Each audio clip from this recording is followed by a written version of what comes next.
All right, everyone, welcome back to the broadcast. Hope you had an amazing weekend. What a bad weekend, however, for Kamala Harris, wasn't it? All indicators pointing down, Democrats flipping out, everyone going crazy, including the lady on your screen. None other than nasty Nancy Pelosi. And man, did she make a catastrophic error this weekend. It happened at the Texas Tribune Festival. I'm going to show you a couple clips from that festival and exactly what she said on stage. I guess she knows something nobody else does. The debates may not even happen. Her words, at least a question asked to her, and her response is dumbfounding. Everybody waiting for Tuesday, 9 p.m. Eastern Time, this mega debate may now not happen. I'm going to play you the clip, and you can decide. We'll be back in just 1 minute.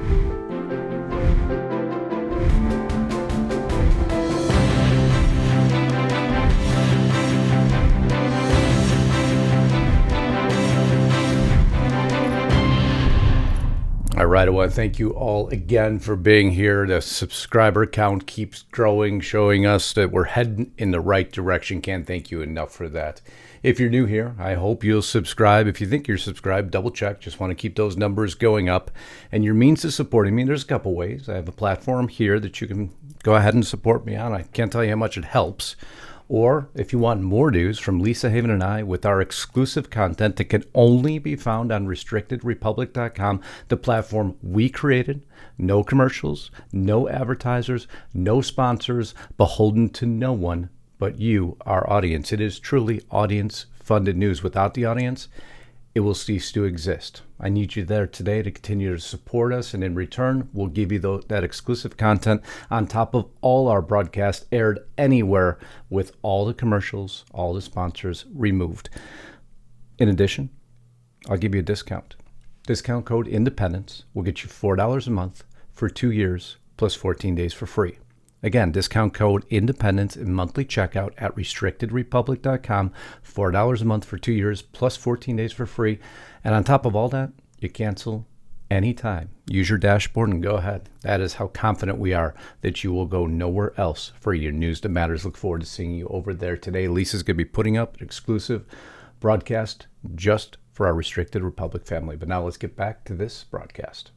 For being here. We know that Vice President Kamala Harris, she is in her hotel in Pittsburgh. They've got the lights as if it's in a studio. They've got the stage. They've even brought in somebody who's dressed and acting like the former president. And then we know that the former president himself is just having sort of informal policy discussions from what we understand in preparation for the debate. Kamala Harris has her own Trump stand-in. You can't make it up. This is what Fox News released. Kamala campaign in panic mode ahead of debate would be an understatement. They are in panic mode. What do? Bring in the impersonator. We're going to go ahead. Even though you set the rules, the Democrats and the Kamala Harris campaign set the rules, they're still panicking. The rules here listed by ABC, just to go very high level before we get to Pelosi. The debate will last 90 minutes. 2 commercial breaks. I will have our popcorn. Lisa and I will be sitting on the couch watching every glorious minute of this, I promise. The 2 seated moderators, David Murr and Lindsay Davis, will be the only people asking questions. Don't care about the coin flip. Candidates will be introduced. Great, I would hope so. Candidates will enter upon introduction from opposite sides of the stage. This is highly critical. We sure hate them. The crossover each other. They may start, the battle royale. Give me a break. All this is such jokes. Props or pre-written notes are not allowed. Now, we know Kamala's relied on pre-written notes before. Not having those won't benefit her very much, but she set the rules. No topics or questions will be shared in advance. Okay. Candidates will be given a pen, a pad of paper, and a bottle of water. Candidates will have 2 minutes to answer questions, 2 minutes for rebuttals, and 1 extra minute for follow-up. Microphones will be live only for the candidate whose turn it is. Now, Kamala was upset by this. They set the rules, but didn't like this rule. She wanted the mic open so Trump would in her opinion, be a disaster. In our opinion, at some of his best moments. That's unfortunate. You can't ask a question of your opponent. Campaign staff may not interact with the candidates, and moderators will seek to enforce timing agreements and ensure a civilized discussion, and there will be no audience in the room, which, again, doesn't benefit Harris. She actually does okay with an audience in the room because then she won't have anybody there to support her but herself, a microphone, and a camera. I'd be terrified, too, if I was her. And they're already ducking covering if you're watching it. Harris has already collapsed in the polls, if you believe polls. If you watch my video over on Lisa Haven's channel this weekend, you would have seen that. Or if you're Restricted Republic, you saw the video that I misposted, so I apologize, but now you have the full version. But nonetheless, everybody's backpedaling. Politico, Harris team worried she'll be handcuffed by debate rules set by Biden. Kamala's preparing for a potential volatile moment in her first campaign debate. Why Kamala isn't preparing to knock out Trump at the debate to her campaign, something else is more important. In other words, they've now sat with her in the room. And they realize this is what they have to work with. So they're backpedaling and telling all their friends in the media to make sure you start covering because this debate may not turn out the way we thought it would. But there's more here. Listen in for just a moment. With regard to the debate, I think that the Harris campaign is looking for an escape hatch, is looking for a way to get out of this debate. To be clear, these are the rules that the Democrats wrote. These are the rules that we had in place for the CNN debate. Everyone had agreed to the rules, at least informally, with ABC. But here's what I think happened. I think the Harris folks started going into debate prep, and now they realize what they're working with. They realize that they're in real trouble with Kamala Harris. They also know that President Trump is the greatest debater in modern political history. So I think they're nervous and want a way out. How true of a statement that is. They're nervous. Please help us escape here. The Harris campaign that's coming out on Fox News is already downplaying her performance before it ever happened so much that one of her potential, at the time, vice presidential picks even comes out himself and says, well, here you go. As for the debate, listen, as much as we want to criticize Donald Trump, he's a liar, he's all these things. I think you said it before. People know Donald Trump. He is a skilled debater. He is a guy who's willing to say anything at any time just to get through a question. And he's a showman. He's been on TV before. In other words, I can't believe the amount of backpedaling right now. It's actually somewhat laughable to listen to it. How much trouble do they get in before the debate even happens that they have to come out, throw everybody up into the headlines, throw everybody up in the mainstream media, do your interviews, and cover for Kamala, who is going to completely botch this debate. At least that's what conclusion you'd have to draw. They really have only one other option to avoid the embarrassment that obviously they believe is now coming. Why would you think when they didn't cover for Biden, let's just leave it at that they're any good at covering for Kamala? This is the best they could do. At least now they're trying to stay ahead of it. But back to that Texas Tribune Festival.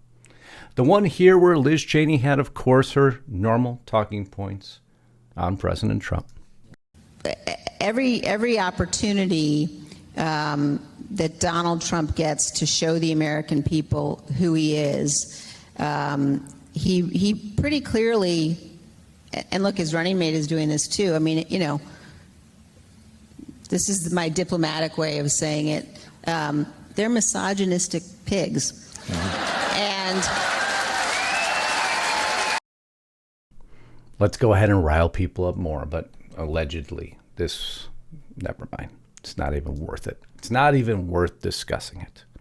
However, this is worth discussing because Nancy Pelosi, once again, as she has in the past, drops a little hint. Something, well, the speaker even calls out, do you know something we don't? You want to hear what she said? Here's the clip. Do you think he's going to show up? I do. You do? Yeah. You think? Yeah. Do you know something I don't know?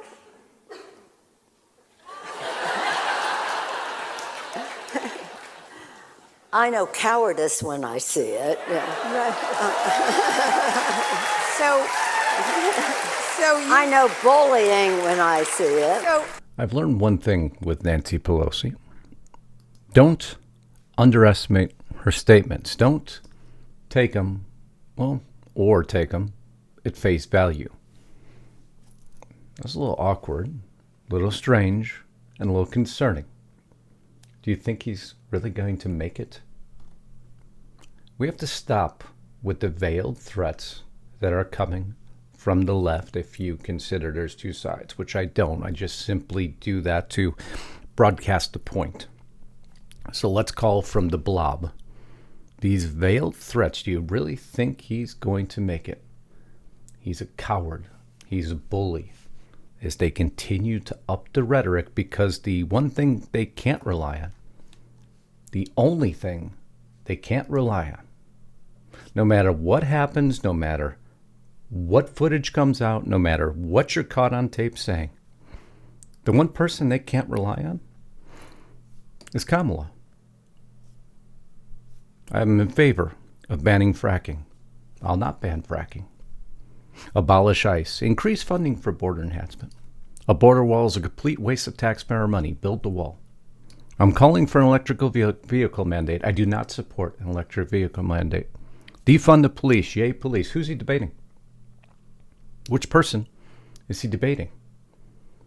America should ask itself the same question. Who are they voting for? The actual Kamala Harris? Or the recreated Kamala Harris? The one who stands for something that she has yet to really discuss or be questioned on whatsoever? Or the reinvented Kamala Harris that's simply there to win at all costs? To say whatever will get the votes, only to reverse it to be back to the original Kamala later on. How any American can cast a vote in that direction, I will never understand. Everybody has a right to vote who they want, and I support that, as long as they show up to vote. Either side of the proverbial aisle, as long as they show up to vote. But this is one of the scariest things I've ever witnessed in my life. How America can accept someone who changes positions daily, waffles continually, parrots the opposition's sound bites, but yet still is even in the margin of error on some polls. You see, the candidates don't scare me. It's that side of America that scares me. That should never be accepted as okay, and that should never deserve a vote. But in today's day and age, haven't we been shocked many times over? I love you all. Until next time, Godspeed and God bless. Justus Knight, signing out.